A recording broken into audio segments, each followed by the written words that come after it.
Welcome to Redbeard and the Den of Tools. Howdy ho, guys and gals, it's Red, your friendly neighborhood tool bear, back again here in the Den of Tools. And today we're here to talk about Milwaukee tools, and we're going to talk about the good, the bad, and the ugly. So let's get into it.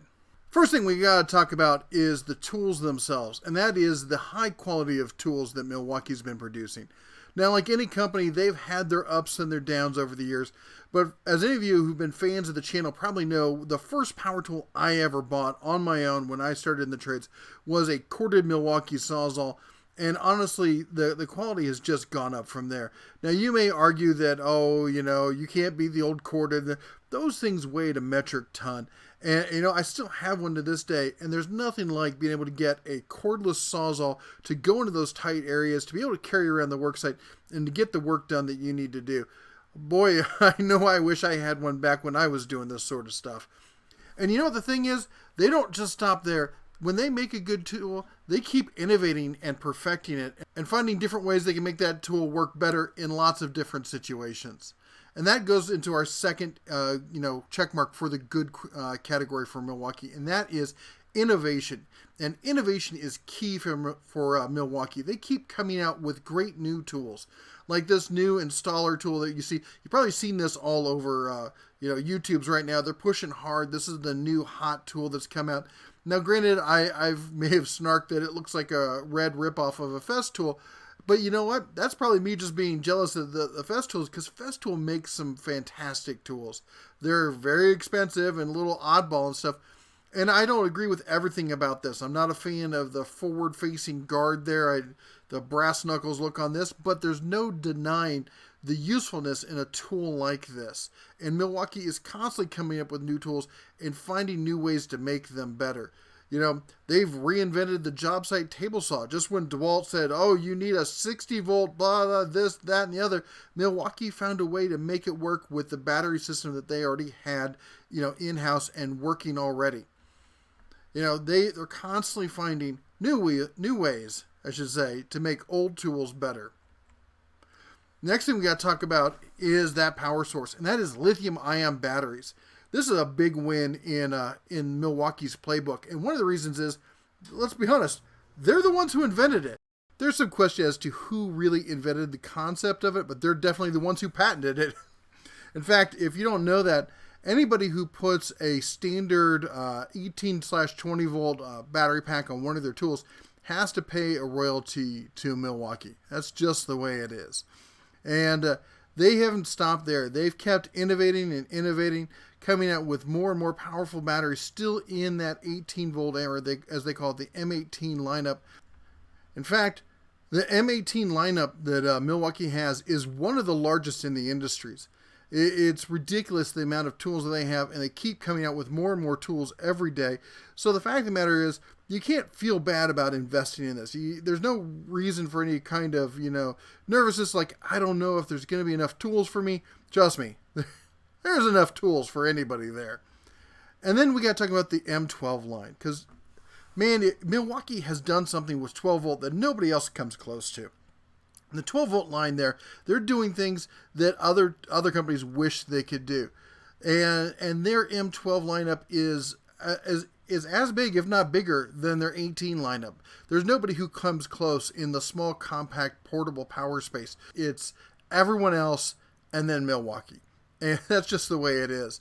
They have taken the small, compact battery platform and taken it to new heights. It's ridiculous what they're doing with it.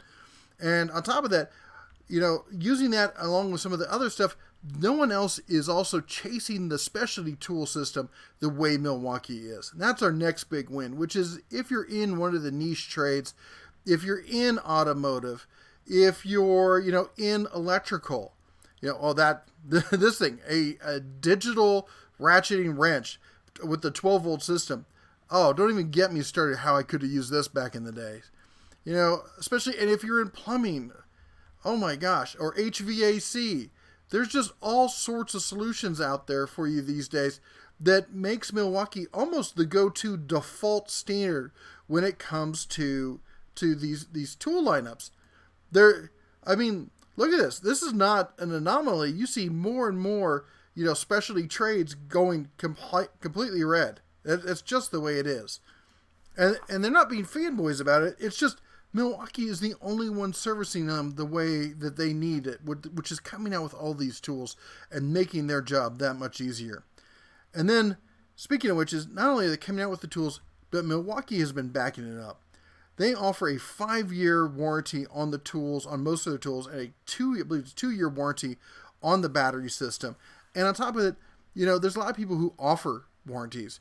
But the question is, do they stand behind them? And by all reports, Milwaukee is definitely standing behind these warranties. There's few people. I get a call here and there about somebody saying Milwaukee denied me on this or something, but not like I get with DeWalt or some of the other lineups. And definitely not like Rigid and such.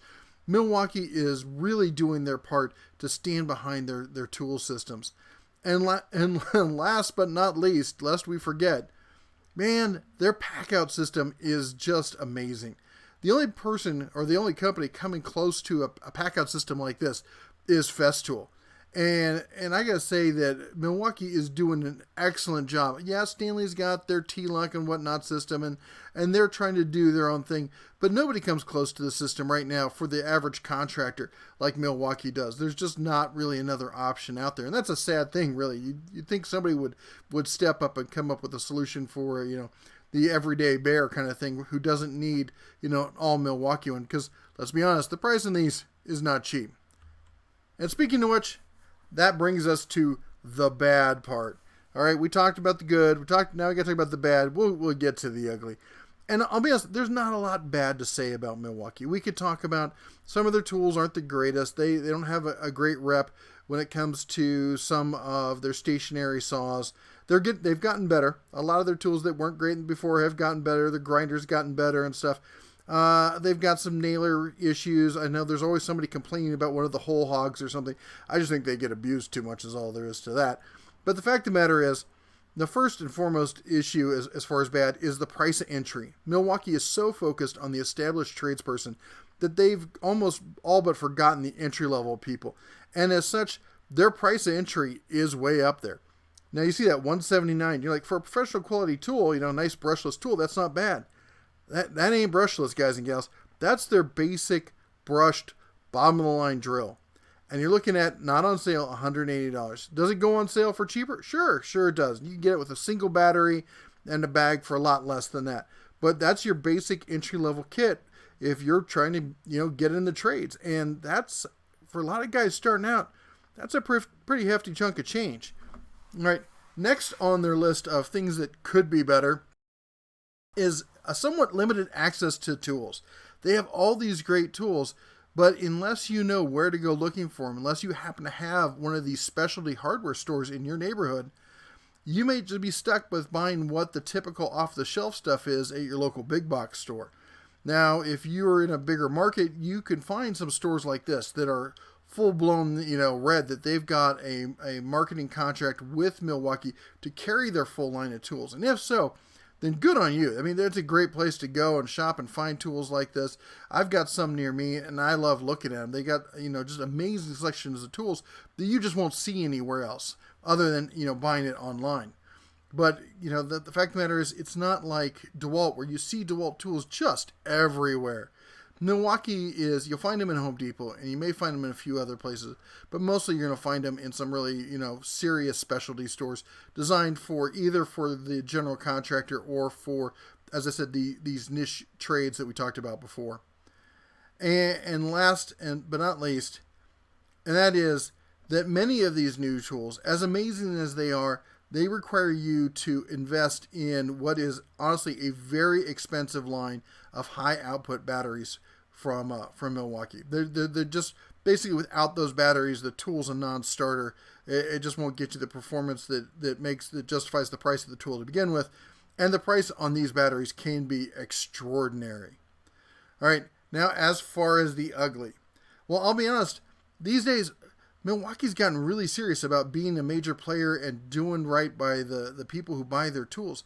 So there isn't a lot that I can say about it being ugly other than the comments from some of the fanboys if you say anything negative.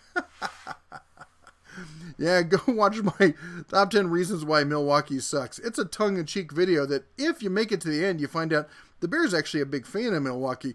I just like to poke me some fanboys. And you'll see that 99% of them couldn't make it to the end and never really got the joke. Joke's on them, huh? But the point of the matter is that the only thing I could find that was truly a negative about the company is this.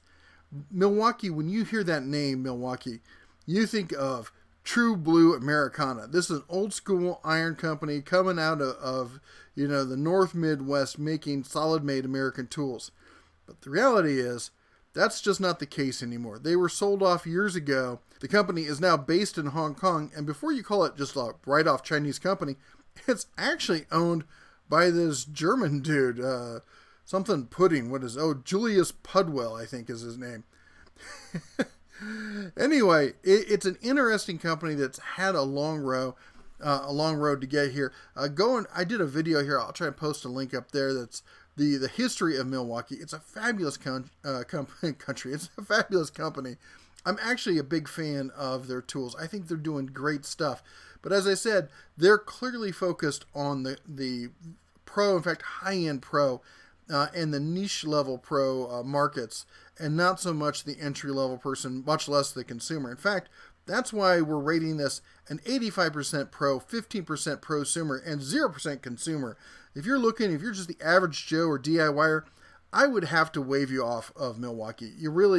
It's not a market to get into. There are some tools that are lower cost, but the fact of the matter is, if you buy into those, you're going to be stuck at that level unless you really want to crack open that wallet.